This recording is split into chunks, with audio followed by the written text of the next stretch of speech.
If you had to defend one illiberal institution as secretly essential to a functional liberal society, what would that be?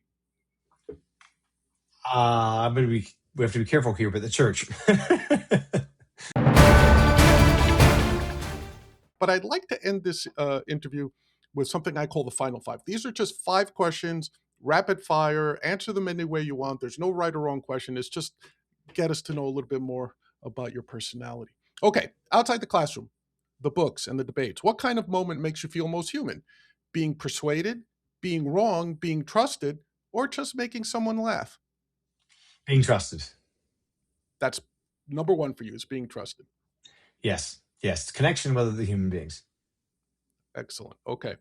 If you had to defend one illiberal institution as secretly essential to a functional liberal society, what would that be?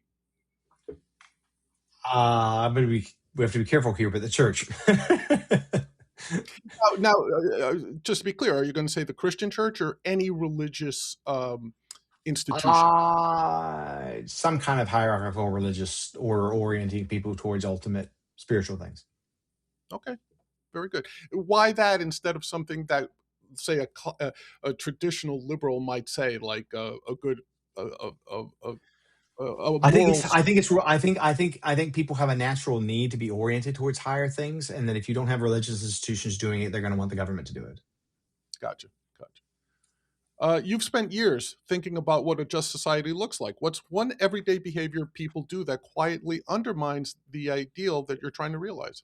That more than they realize, right? Basically, when they're nasty on social media, when they add to the illusion of culpable dissent, they make it look like people who disagree are bad people. That's like the number one thing. Okay. Which philosopher would be the most annoying person to sit next to during a 10-hour flight? Rousseau. Okay, now you're going to have to explain that a little bit. He was a terrible person in almost every way, extremely irritating and annoying, cruel to his children, abandoned them. Hume found him intolerable. Interesting. So that it wouldn't be necessarily the philosophy as much as the personal character of Rousseau. That's right.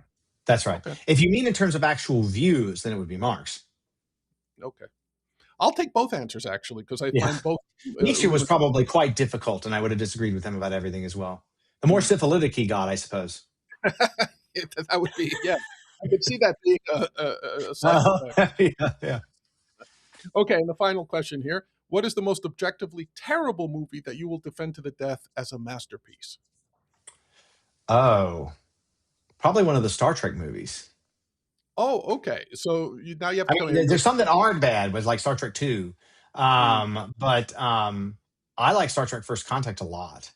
Yeah, and I think some people don't think it's very good. It's not a terrible movie, but I don't think it's very good. So I don't know if there's a terrible movie that I would defend as really good, but there are some like very mediocre movies that I would defend as very good. And some of those definitely are the Star Trek movies. So are you a Trekkie or something not? of one? Yes. I mean, I'm not into like the most recent Treks except for Strange New Worlds. And I got disappointed with Picard over time. Discovery was not unbearable, but I still watched it. But I'm not touching Starfleet Academy, unfortunately. Oh, yeah.